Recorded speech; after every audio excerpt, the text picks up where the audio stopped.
Good morning. Good morning. Welcome to the Olympian Table.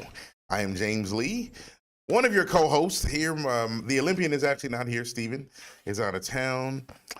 We wanted to have a special guest on, but other circumstances kind of took us outside of that. I won't name any names of one of those Greek letters in the alphabet may have taken out our special guest, but we wish them well and healing. Hopefully they'll be okay. And of course, Stephen will be back with us next week. We always love to have Jacob here with us on the ones and the twos. Jacob, welcome. How you doing, sir? I'm doing all right. I'm all right. Good. So you got me today. And really, I just kind of had some things that were on my mind that I wanted to talk about, and we're going to talk about them. And I just figured, you know what? The show must go on. We've got to keep it moving, whether it's just me or anyone else. I would expect them to do the same. So first things first, man. Bob Saget, man. We anyone that had any type of childhood in America, this guy from Full House, he was the father. Was Danny? Yeah, Danny on Full House. He was on Full House. And it was also really funny because we were talking about comedians last week, too. We were. And then this happened. We were. And funny enough, man, he died on the 9th. I think it was his last show. He did a show and he tweeted that he was loving being back in. He had done like a 2-hour set and didn't even realize that it had been 2 hours. So he's, this addiction to being back on stage, whatever, blah, blah, blah, was invigorating, basically, kind of what he said, being back on tour. And here we are hours later, man, he passed. So they did say, I was hoping when I was talking to my wife that, of course, it doesn't look like any foul play. It doesn't look like any kind of, drugs or overdose or anything like that.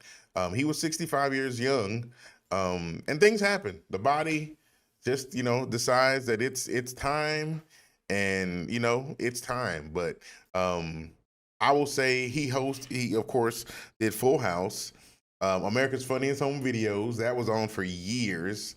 He did that. I forgot that he was one of the original people for that. I completely forgot about that. And it was on for a long time.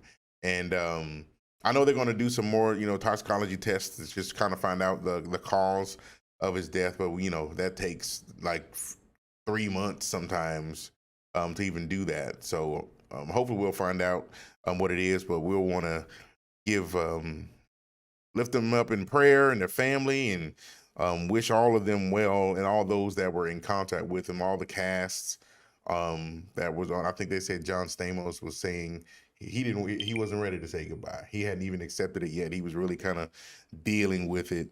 So yeah, when stuff like that happens, sudden, it's because they were on for a long time. Yeah, and I think they did the reboot of Fuller House. Yeah, they did. Yeah, that was, I think, a few years ago. Yeah, a few years ago when he came back with that. So it's tough. Losing someone is definitely tough.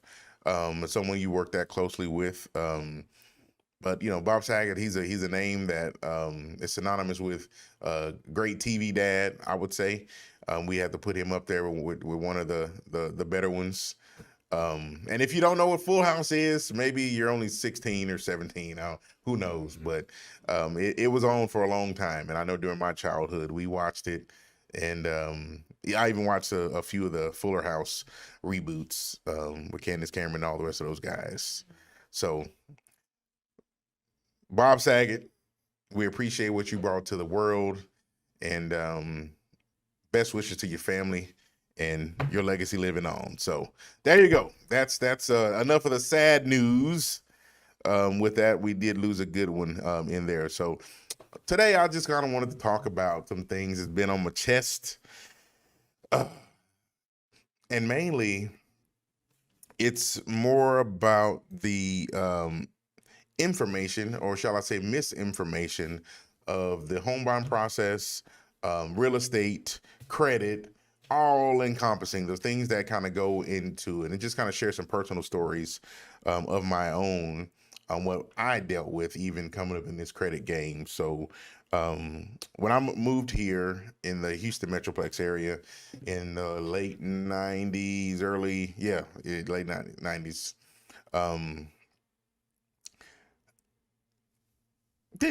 shoot, man, I didn't have any money really. You go to college and you get your credit all jacked up because you're applying for credit cards and student loans and all that jazz. So you're navigating a world that you've never done before and trying to kind of find your way. I can remember trying to find, because we stayed with my in-laws for a little while, long enough that we could still be friends today. But as my wife and I, we were out just kind of looking for a space to live in, apartments.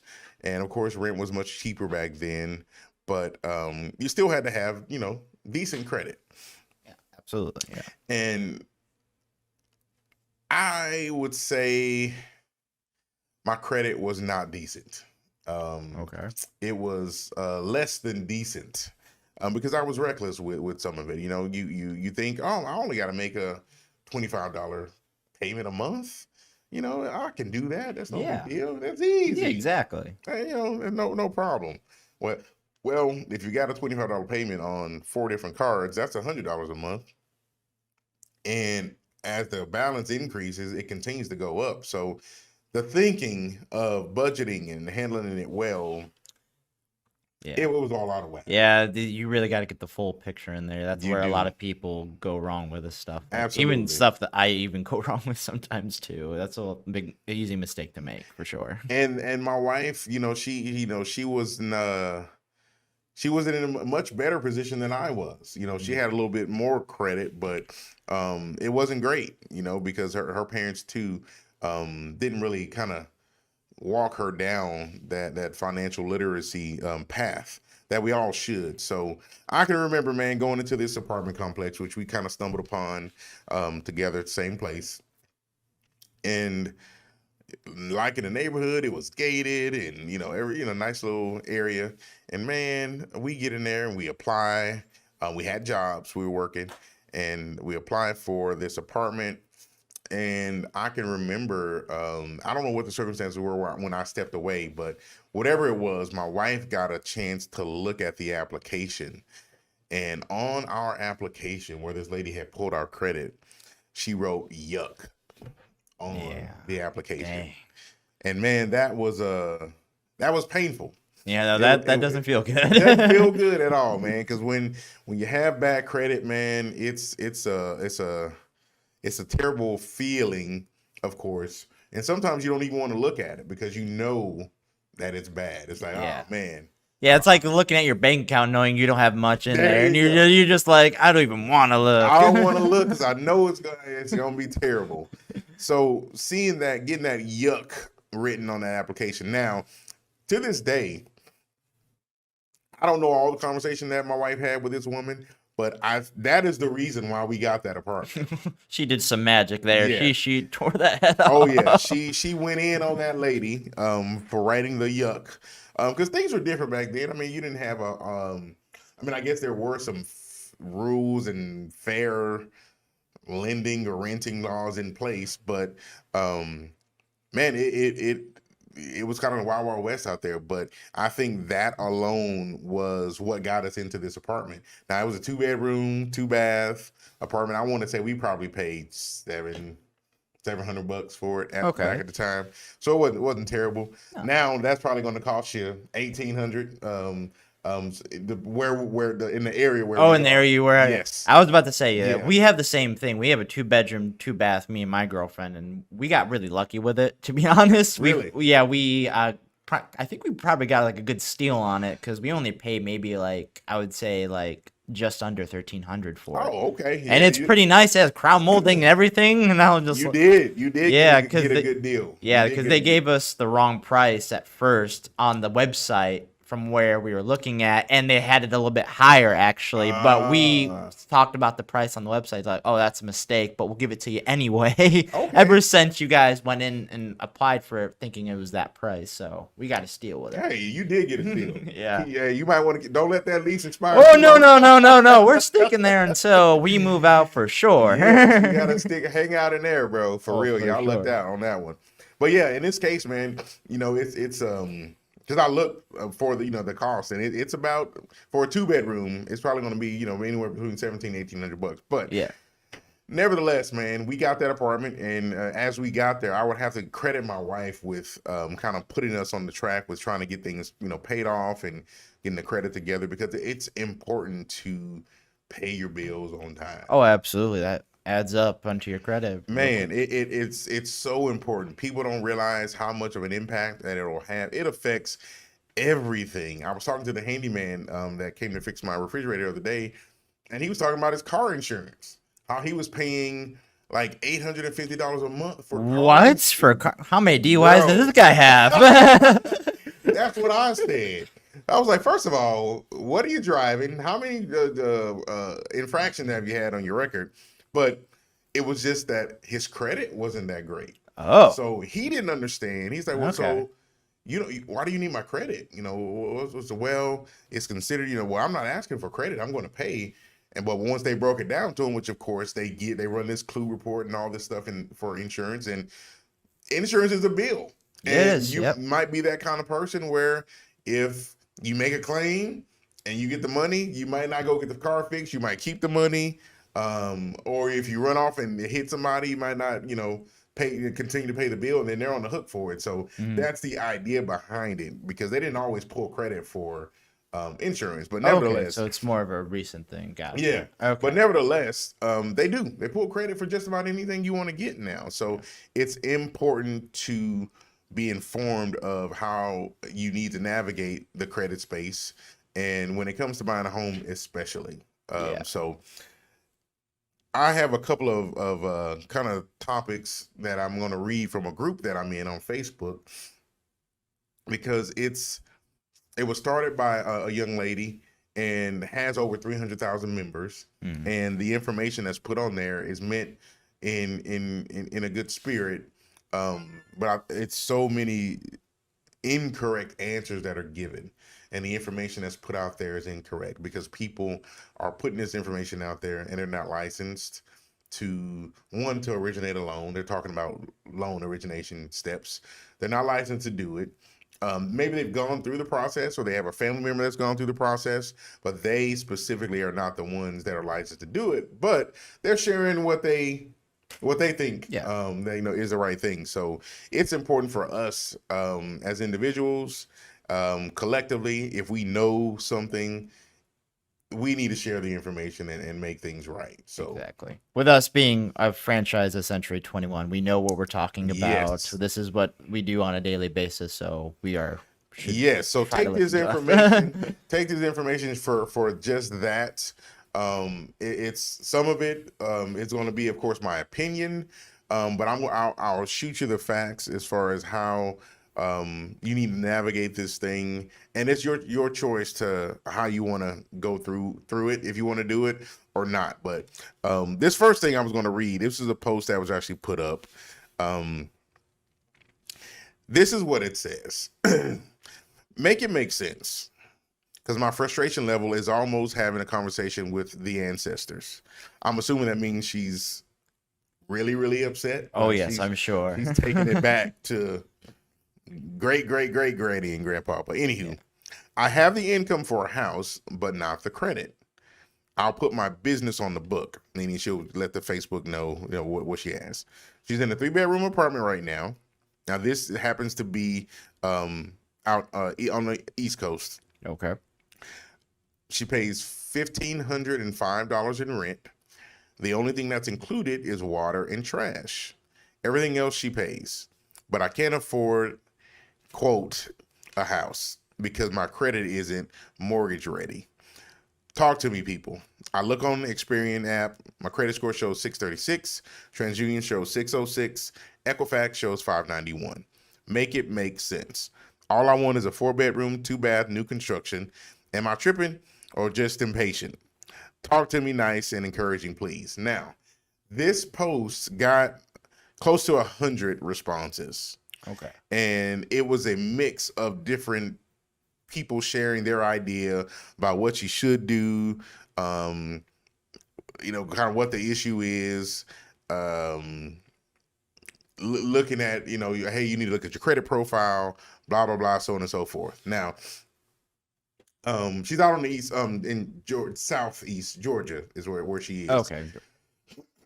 I would say, just for my own personal knowledge, that the real estate prices are a little bit cheaper out there in Georgia than they are here in Texas, but just to kind of give an idea. Yeah. 4-bedroom, 2-bath home here. Let's just look it up real quick here, Jacob. Yeah, I'm gonna say probably around your average, probably around 300,000 or more. I would say around that. And I would probably think you're right. Yeah. Um, Because I've been looking at houses every now and then myself. all right, let's see. In Houston, there's a lot of listings in Houston, over 10,000 listings in here. So we're going to do 4 bedrooms, 2 baths in the city of Houston. Okay, so there's over 240 results. Now, first of all, here's one flaw with that question. Okay. She said, all I want is a 4-bedroom, 2-bath, new construction, blah, blah, blah. Guess what the price of the first listing is for a 4-bedroom, 2-bath home? Just the first one. First one, I'm gonna guess 360. $29.5 million is what it is. Wait, what? For a 4-bedroom, 2-bath? So it's 5 bedrooms. It has, this one is 5 bedroom, but it's on 4 acres. It's 1,700 square feet. It's one of those things. It's a very vague. It's almost kind of like saying, "Hey, how much does a 4-door car cost?"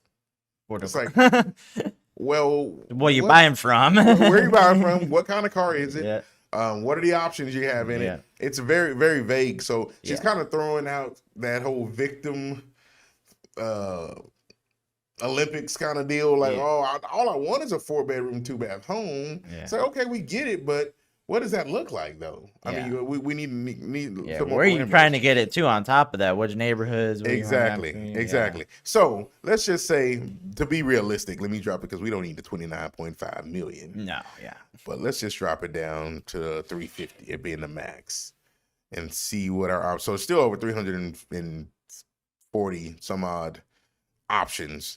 But just to give you some ideas, there are homes in the 350 range for that. Now, she's paying $1,500 for her current rent payment. Yeah.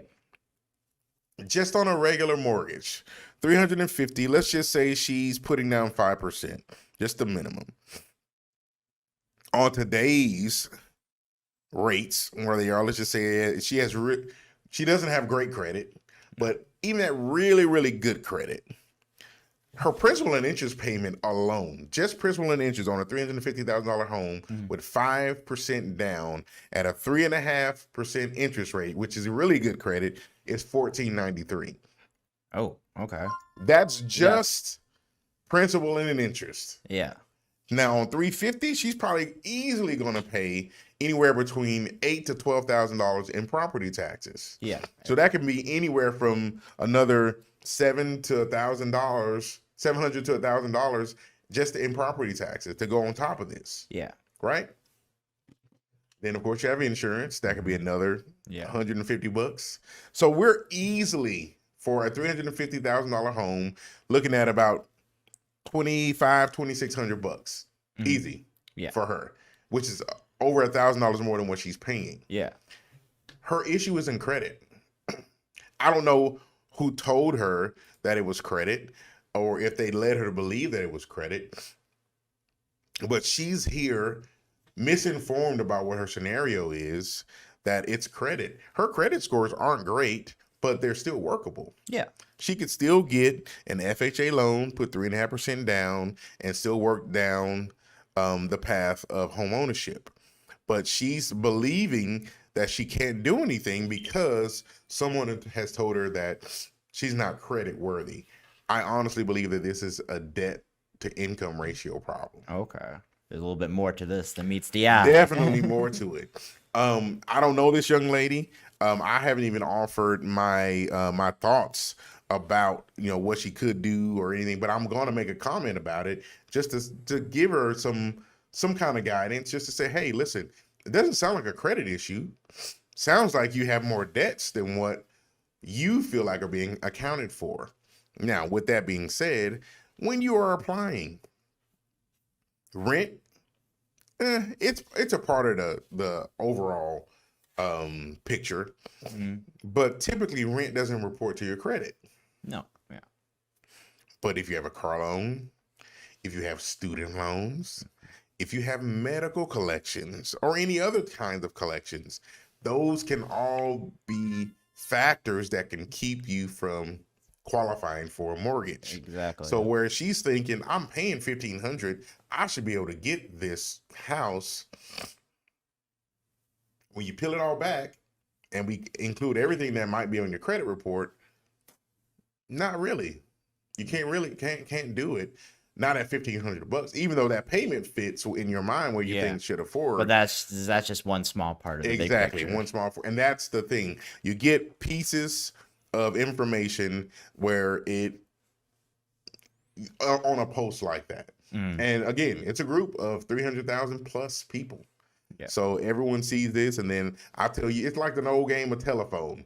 We start on one end with how it's, hey, Jacob has on a red shirt. And by the time we get to the end of the line, Jacob has on a blue dress. Yeah. And it's ridiculous because that happens and no one corrects it. No one says, you know what?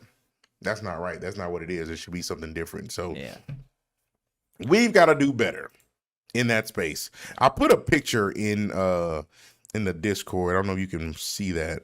Okay, yeah, I'll double check. It's more surrounding monies, because the next area that I wanted to talk about is about assets. Okay. And I can tell you,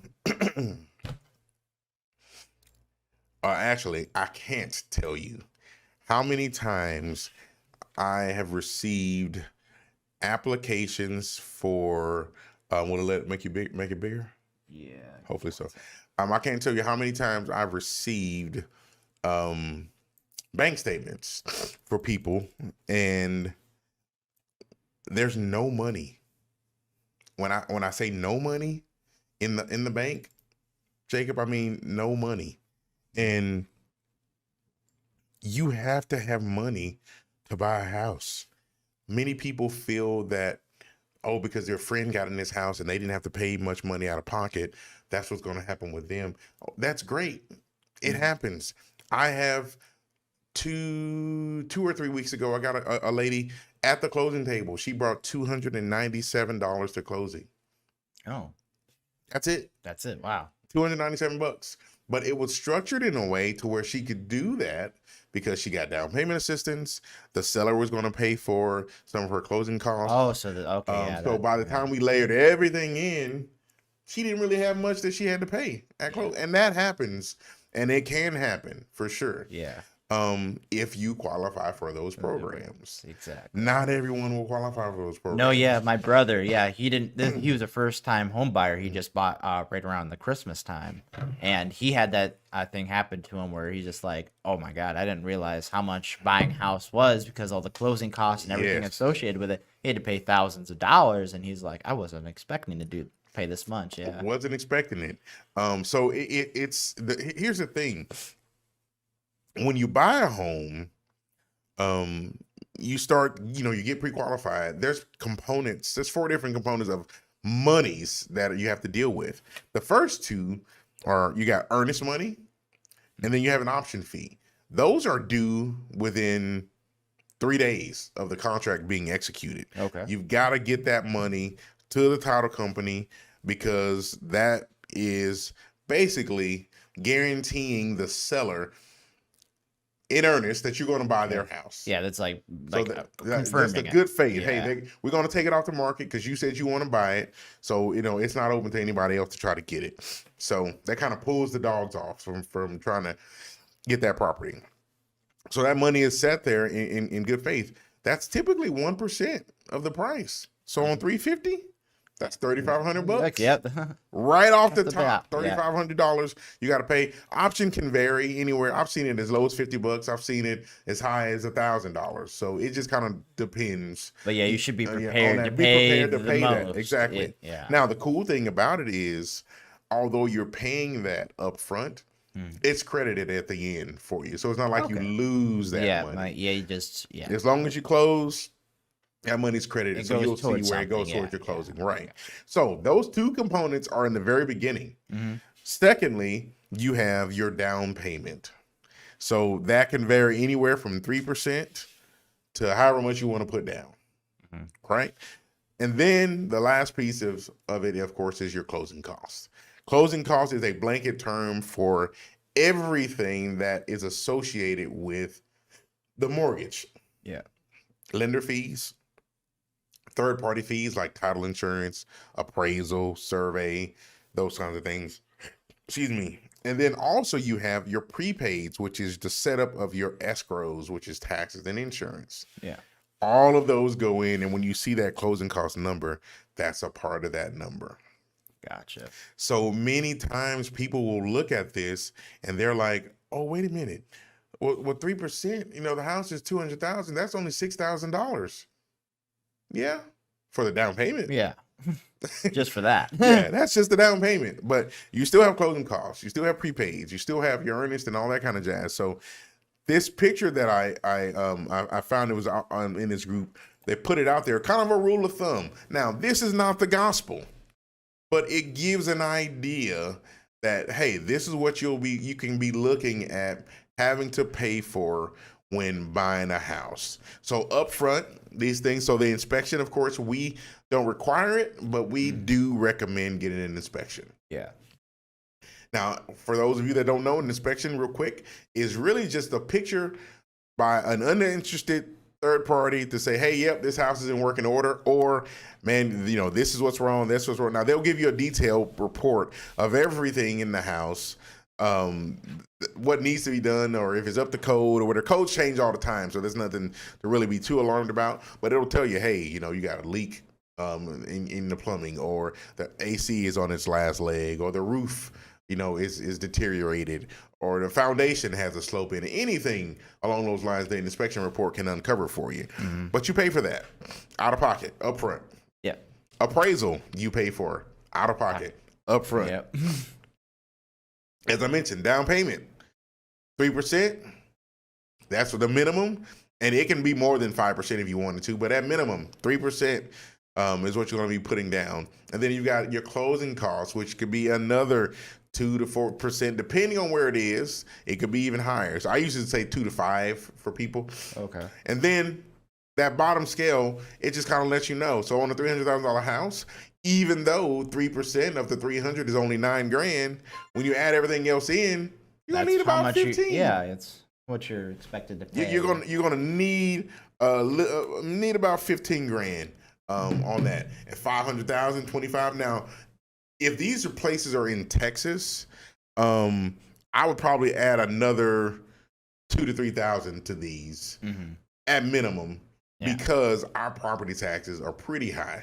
We probably have some of the highest property taxes in the union, quite frankly, in Texas. We do. Oh, really? Yeah. Wow, we have that. Yeah, I knew that, especially in the Houston area, especially. Yeah, because especially in certain areas, I know specifically in Katy and like those nice suburb areas, they pay the highest that's allowed in the state of Texas constantly for property taxes, because my parents always complain about it all the time.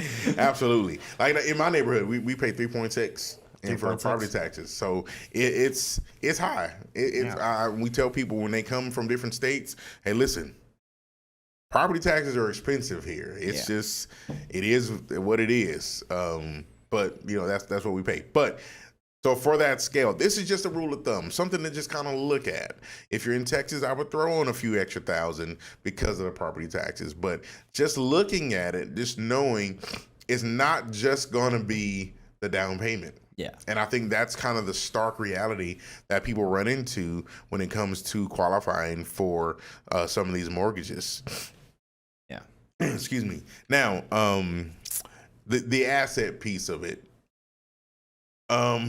It's important to know that you have money for a house.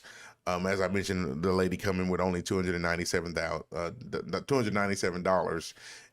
That's cool, but we don't want to count. We don't want to bank on that. Yeah. But it's also important to know that there's ways you can actually get monies. Yeah. You can get a gift from a family member. If they love you enough to give you money for your down payment, it can absolutely help you get into a home. Oh, absolutely. Yeah, that's like what I've seen to like many weddings. That's what people do is they just ask for money so we can buy a first home. Yeah. Yes. I think that's an excellent idea. I mean, people spend a ton of money, and I'm not against weddings. We eloped, so I'm kind of biased. Okay. We spent our money on the honeymoon. Oh yeah, no, yeah, that makes sense. That's where our money went. But I think people many times spend so much money on the wedding. It's like, and you know what? You could just have like a reception, and all this money that can be for your house. And Exactly. we tell people that. Yeah. But you can get a gift. You can get down payment assistance. Yeah. Where you can actually have a program that can cover, and the income limits have increased so much. They're just at almost $100,000. If you make less than, I think 99.2, Okay. you can get into one of these programs. Oh, that really? can I did give not you know money. that. Yes, there's programs out there that you can actually get down payment assistance, and it's available. Now, it's not free money. Please look at the words that are coming out of my mouth. It's not free. There's a cost for everything. There's rates associated with this money. There's fees associated with this money. You have to take classes to get this money, but it is available. It's available. And many times what you end up having to pay and what you get, the output is well worth it. You know, if you think about getting, you know, if it costs you $100 for a class, and let's say your interest rate's going to be, I don't know, a half a point higher than what you would normally get, but they're going to give you $16,000. You might say, hey, you know what? I can deal with that. Yeah. Because many times folks, their first mortgage, you're not going to have it for 30 years anyway. So that half a point of interest, although it's going to be a little bit higher, it won't be so much higher that it'll end up being not worth it. Right. In the deal. So it's just something to think about. It's definitely something to think about. And I think it's important that you speak to a lender that's familiar with it. And don't be afraid to ask the questions. Now, you got to trust them. You got to get into a position to where you can actually trust who you're speaking with and not listen to Uncle Leroy or Uncle John or Aunt Pam or whoever, because they're not the licensed individuals, people. Talk to a licensed individual in this industry, or if they work for a bank, you know, you don't have to be licensed, but someone that's doing this for a living. A professional in this industry. A professional. Absolutely. Even when it comes to you know, your realtor, your aunt or your dad or your mom, they may have bought and sold a house years ago, but these real estate agents, they take continuing education classes every few years to stay up to speed on the market and what's going on. Yeah, so why not trust them? Yeah, I was about to say, is like, it depends from market to market. It could be a seller's market one and then a buyer's market. You need to be prepared to know what you're getting into for whatever time you're buying. Yeah, so that makes sense. Yes. I don't know. It's just it's one of those things that it's easy to trust the family member. Yeah. But sometimes this is gonna sting a little bit. Your family really doesn't want you to buy a house. They don't want to see you in a better position. I know that sounds terrible, but sometimes that's the honest to God's truth. So they'll try to talk you out of it from doing it because, hey, Maybe they wish it was them. And it may not feel that way, but you need to be smart enough. We research everything else, and we go into it, and with a mindset that, hey, I need to make a decision and trust a professional. Typically, no one questions a doctor. No, not really. Yeah. You I find mean, these days it may be a little bit, but you find a doctor that takes your insurance. yeah. Man, you know what? You look up a few reviews, boom, you go in there. He tell you to, get naked, bend over, grab your ankles, or whatever you got to do. You just do it. Okay, doc. All right, doc. Pay him his $40 copay, and you get on out of there, and you're gonna like it. For some reason, someone just told him, I think I need to shop lenders. I need to do this. Build rapport with someone that you trust, and once you find somebody you trust, go with them. And even your real estate agents, they typically work with someone that they trust. Mm-hmm. So it's important to kind of have your team kind of gelled together to where you can actually speak to. Because if it was someone that I knew, I say, hey, Jake, I need somebody that can do, I don't know, XYZ in video or audio something. Yeah. Who do you know? Oh, I know tons of people. I will take your word for it. It's like, you know what? Hey, you know a lot of people? Man, all right. Hey, you came highly recommended. Jacob said you were good. Let's take care of business. That's the kind of thing that we need to kind of get in this space. Absolutely, yeah. And we end up missing. All right. Here's a post that was very kind of telling on where we are now. This says, I want to give up on buying a house. The market is so high and prices are ridiculous. I want to buy a house because I pay so much in rent. I'm so over it.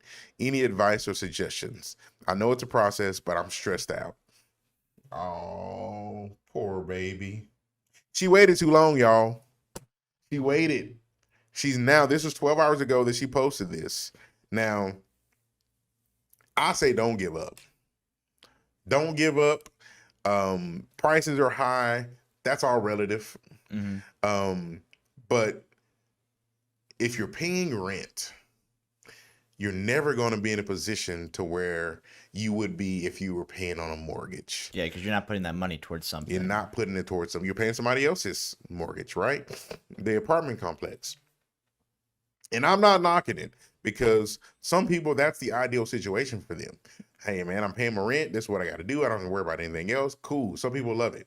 But for it to be the best investment of your money, I don't like when people say that it's a waste of money, because I wouldn't say it's a waste of money because you have somewhere to stay. Yeah, exactly. You're it's not a home. wasting money.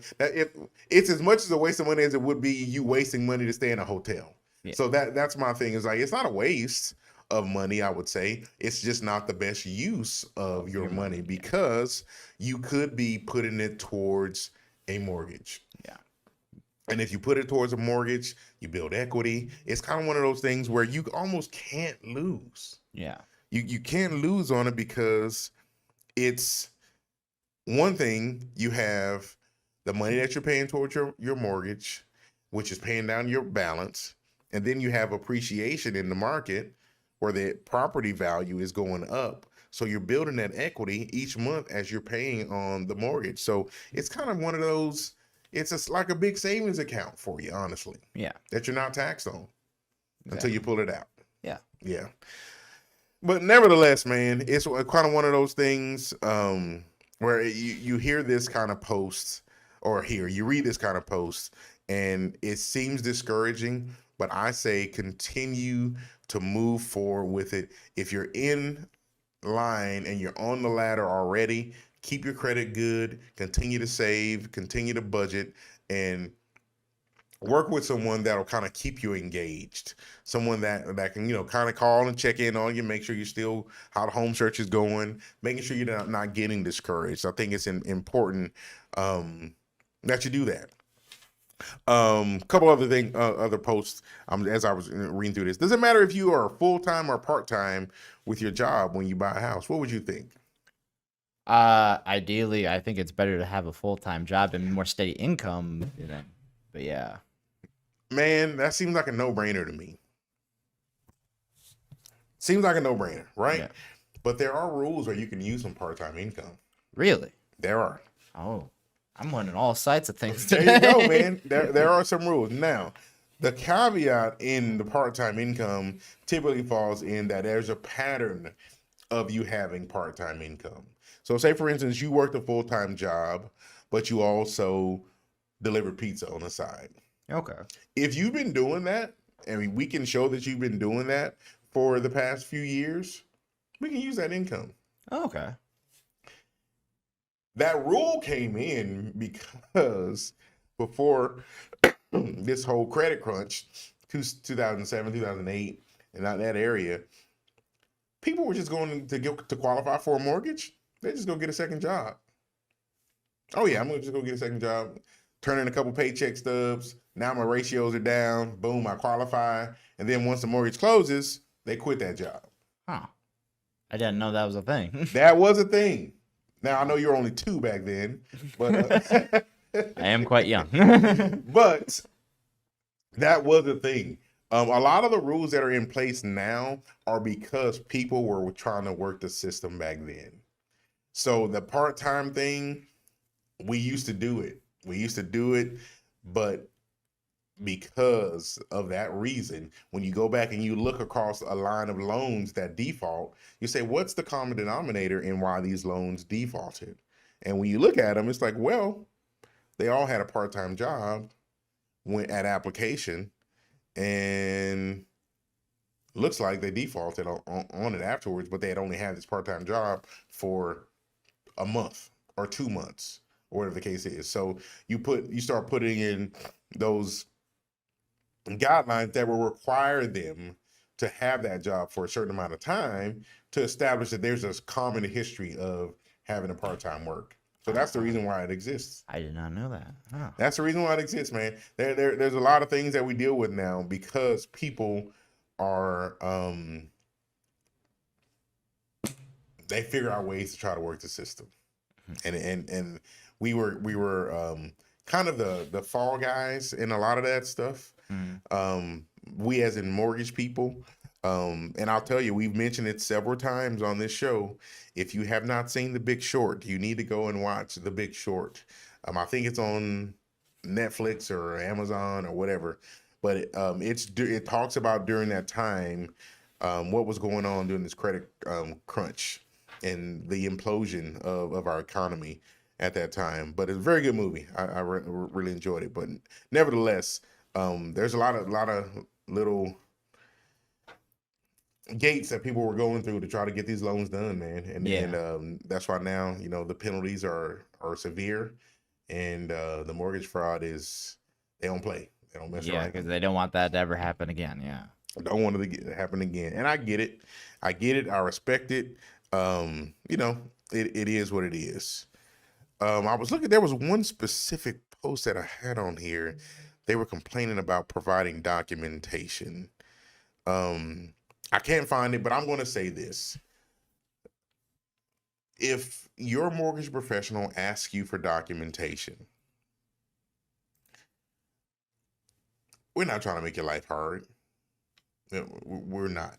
We have to convince an individual who will never have the luxury of ever having a conversation with you or seeing you, talk to you on the phone or see you on Facebook or anything, that you deserve to have a loan for $250,000 by giving them the documentation to show that you can afford it and telling the story as to why we believe you can get this loan. So when we ask for documentation, that's really all it is. It's just ammunition to say, hey, you know what? Jacob's been on this job for over 2 years. He's got decent credit. He's been able to save more than enough for the down payment and will have 6 to 7 months reserves afterwards. He's a first-time home buyer, but he's truly established a way to save money and budget to put him in a position to where he can actually buy this home. These are the reasons why I believe that he can get this mortgage. Now, many folks don't even know that we put together a story in our loan packages like that. And we do. Now, that was just a sample of what we are, but we literally have to tell the story when we're submitting these. It's almost like it's like a courtroom and you're like a defense lawyer or something, exactly, building a case. Yes. That's exactly what it is. And sometimes we're doing it for someone that has a 690 credit score, but sometimes we're doing it for someone that has a 590 credit score, who isn't so credit worthy, so to speak, although they fit into the guidelines. Okay.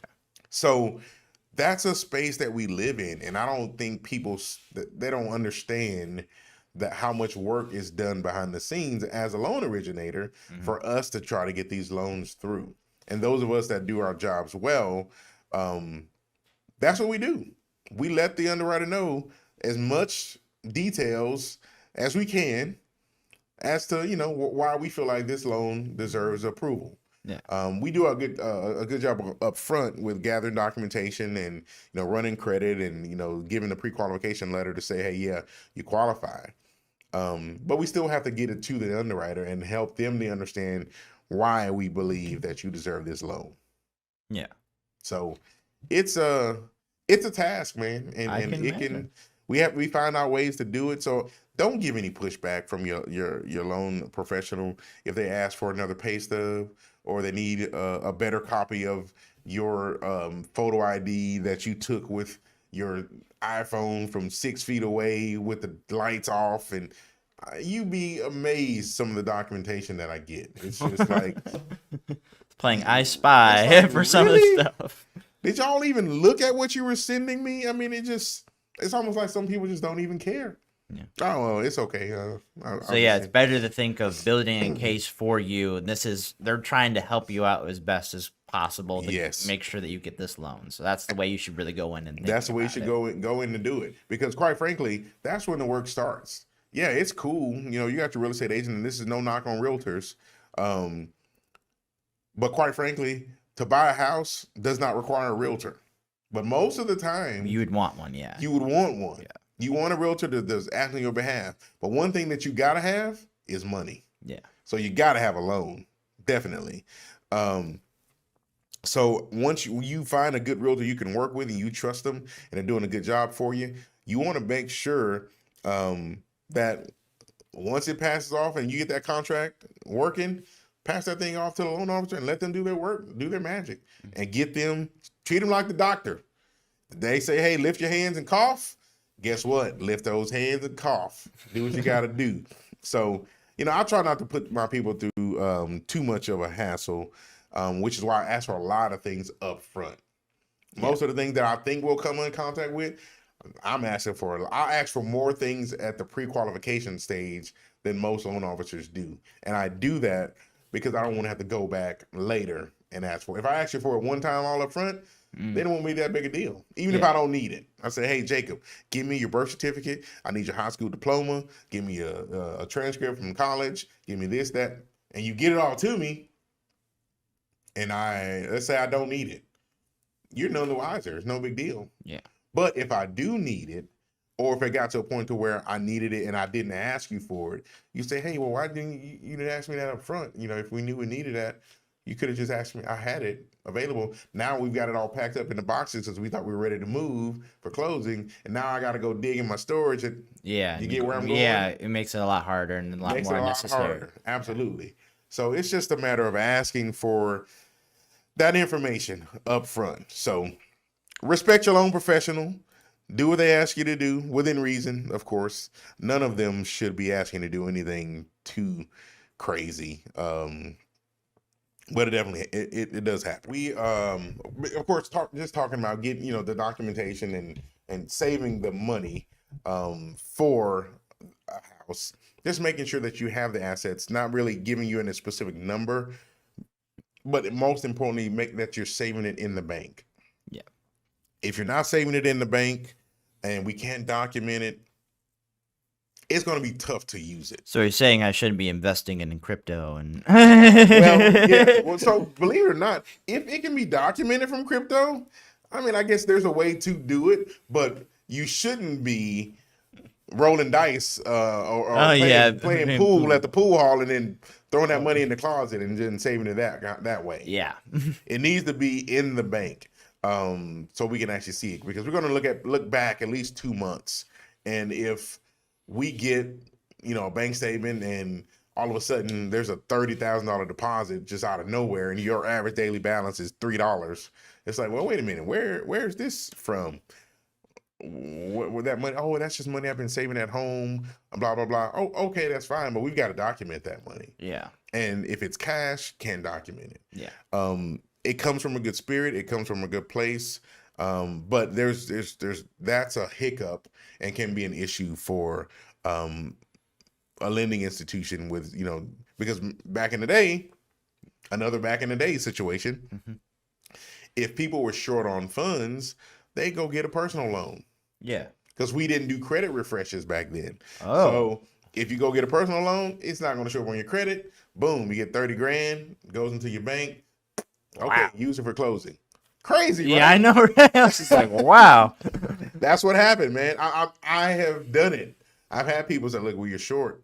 But, I work for a bank. So you say, go downstairs and go to my banker, and they'll give you you can get a loan, 10, 12,000, and then we'll go ahead and apply that towards your closing and be good to go. It wasn't against the rules back then.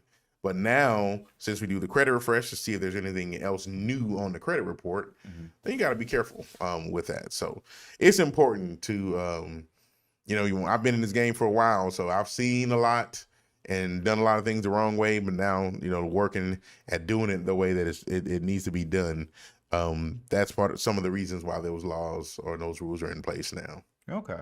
Yeah, that makes sense. Yeah. It's just crazy. It is crazy. It's like, what? They didn't do it? Yeah. Yeah, absolutely. So, yeah, today's just been kind of a, surrounding that mortgage piece. I would say if you need more information, that's what we're here for. The Olympian Table, we talk about all kinds of things, all different kinds of topics many times, but ultimately we are in this business to help you as a consumer to get the dream of home ownership. Steve is here with his team of agents, and they help to work with anyone in the community, in the state, really, that is looking to buy a home, and they can show you properties from all over. If you need information about that, it's down in the description. You can reach out if you want to start a career in real estate. It's down in the description. You can actually reach out to Steve for that. And as for me, I am here for the money to help you buy that home. So for qualifying, if you're thinking that you want to buy, if you want to stop renting, or if you want to buy an investment property or a second home, I can help you with all of that as well. My information is down in the description. So reach out to us. And of course, we'll be back here next week, always on Wednesdays, 10 o'clock. So we can actually share with you what we have, where our opinions and our thoughts and things lie. So until then, we will talk to you next week, next Wednesday, 10 o'clock. Thanks for tuning in. Peace.